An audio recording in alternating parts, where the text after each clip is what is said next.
Life ക്യാപ്ചറിൻ്റെ പുതിയൊരു വീഡിയോയിലോട്ട് സ്വാഗതം. ഇന്നത്തെ യാത്ര ഫ്രണ്ട്സുമായിട്ട് ഹാവലോക്ക് ദ്വീപ് കാണാൻ പോകേണ്ട 2 ദിവസത്തെ പ്രോഗ്രാമാണ്. ഷിപ്പിലാണ് യാത്ര. അപ്പോൾ മോർണിംഗ് 6:30-ക്കാണ് ഷിപ്പ്. പ്ലോട്ട് ബയർ DSSൽ നിന്നാണ് സ്റ്റാർട്ട് ചെയ്യുന്നത്. അപ്പോൾ നമ്മൾ ഒരാഴ്ച മുമ്പേ ബുക്ക് ചെയ്താണ് കേട്ടോ. ഹാവലോക്കിനെ കുറിച്ച് പറയുകയാണെന്ന് വെച്ചാൽ ഹാവലോക്ക് ദ്വീപ് ഇപ്പോൾ സ്വരാജ് ദ്വീപ് എന്നറിയപ്പെടുന്നത്. പിന്നെ ആൻഡമാനിലെ ഫേമസ് ആയ ഒരു ടൂറിസ്റ്റ് പ്ലേസ് കൂടിയാണ്. അവിടുത്തെ മെയിൻ പ്രശസ്തമായ ബീച്ച് എന്ന് പറയുന്നത് elephant beach, Radhanagar beach, Kalapatthar beach എന്നൊക്കെയാണ്. പിന്നെ അതുപോലെ സ്കൂബ ഡൈവിങ്ങിനും സ്കോർക്കിങ്ങിനും വാട്ടർ ആക്ടിവിറ്റീസൊക്കെ ഒരുപാടുള്ള ഒരു ദ്വീപ് കൂടിയാണ്. അങ്ങനെ നടന്ന് നമ്മൾ ചെക്കിങ് കൗണ്ടറിൻ്റെ അവിടെ എത്തി. അപ്പോൾ 6 മണിക്ക് ഏതൊരു ഷിപ്പ് പോകുന്നുണ്ട്, അതിൻ്റെ തിരക്കാണ്, ആളുകൾ വരി നിന്നുകൊണ്ടിരിക്കുക. പിന്നെ ആൻഡമാനിലെ പ്രത്യേകത എന്ന് പറഞ്ഞാൽ 5 മണിയാകുമ്പോഴേക്കും നേരം വിളിക്കും കേട്ടോ. അപ്പോൾ നമ്മുടെ ഷിപ്പ് 6:30-ക്കാണ്. പിന്നെ അതുപോലെ ശ്രദ്ധിക്കേണ്ട ഒരു കാര്യം, നമ്മൾ ഷിപ്പ് എടുക്കുന്നതിൻ്റെ അരമണിക്കൂർ മുമ്പേ നമ്മുടെ ബോർഡിംഗ് ടിക്കറ്റ് എല്ലാം വെരിഫിക്കേഷൻ ചെയ്തിരിക്കണം, അല്ലെങ്കിൽ ക്ലോസ് ആയി പോകും, പിന്നെ നമുക്ക് പോകാൻ പറ്റില്ല.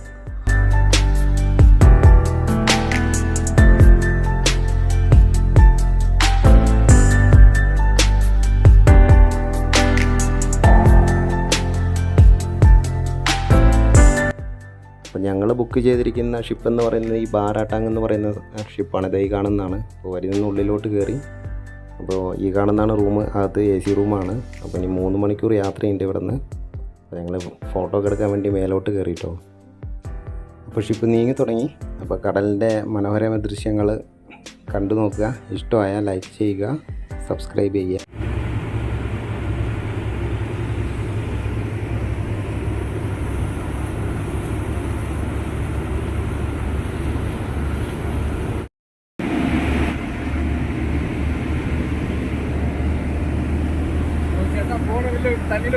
ഇല്ല ഇല്ല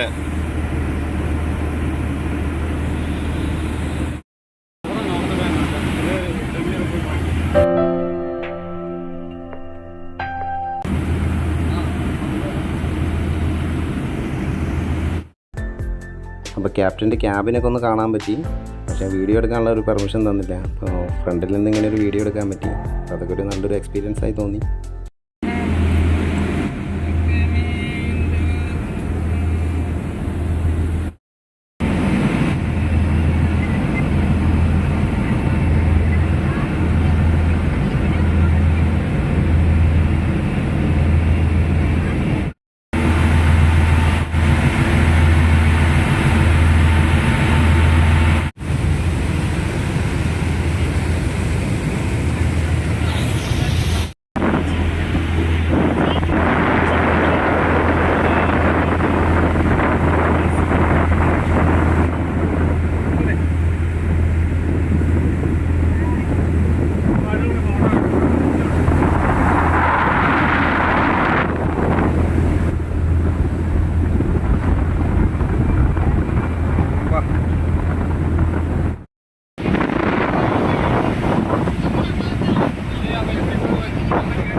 അങ്ങനെ ഞങ്ങൾ ഹാവലോക്ക് എത്തി. ഓരോരുത്തരായിട്ട് ഇറങ്ങിക്കൊണ്ടിരിക്കുക. പിന്നെ ഈ ഷിപ്പ് നേരെ നീ ലൈനിലോട്ടാണോ പോകുന്നത്. അപ്പോൾ ഇവിടുന്ന് ആളുകൾ പിന്നെയും കയറുന്നുണ്ട്. ഹാവലോക്ക് പോലെ ഒരു ദ്വീപാണ് നീൽ ഐലൻഡ് എന്ന് പറയുന്നത്. അതും നല്ല അടിപൊളി സ്ഥലമാണ്. ഈ ഹാവലോക്ക് വന്ന ആളുകൾ എന്തായാലും അങ്ങോട്ടും പോകാറുണ്ട്. പിന്നെ അവിടെ ഒരു ഷിപ്പ് നിൽക്കുന്നുണ്ട്, ലഞ്ച് ആൻഡ് ഡിന്നർ ക്രൂയിസ് എന്ന് പറഞ്ഞ്. ഇതൊരു പാക്കേജാണ് കേട്ടോ. ഇതിലെന്ന് പറഞ്ഞാൽ സൺസെറ്റ് കാണാൻ വേണ്ടി കൊണ്ടുപോകുന്നൊരു ഷിപ്പാണ്. ഇതിലാകുമ്പോൾ അൺലിമിറ്റഡ് ഫുഡ്, മദ്യം, DJ പാർട്ടി അങ്ങനെ എല്ലാം അവൈലബിൾ ആണ് അതിനകത്ത്. അടിപൊളി ലൊക്കേഷനാണ്. വന്നിറങ്ങിയപ്പോൾ തന്നെ നമുക്കത് ഫീൽ ചെയ്തു. പിന്നെ ഇവിടുത്തെ വെള്ളത്തിൻ്റെയാണ് കേട്ടോ, നല്ല തെളിഞ്ഞ വെള്ളമാണ്. നമ്മളതിൻ്റെ മേലെ നിന്ന് നോക്കുമ്പോൾ തന്നെ അടിവശം കൃത്യമായിട്ട് കാണും. മീനുകളൊക്കെ അതിലൂടെ പോകുന്നത് നമുക്ക് കാണാൻ കഴിയും. അപ്പോൾ ഹാവലോക്കിൽ നമ്മളിനി പോകുന്ന സ്ഥലങ്ങളുടെ ഡീറ്റെയിൽ അടുത്ത വീഡിയോയിൽ കാണിക്കുന്നതാണ്. അപ്പോൾ വീഡിയോ ഇഷ്ടമായാൽ തീർച്ചയായും ലൈക്ക് ചെയ്യുക.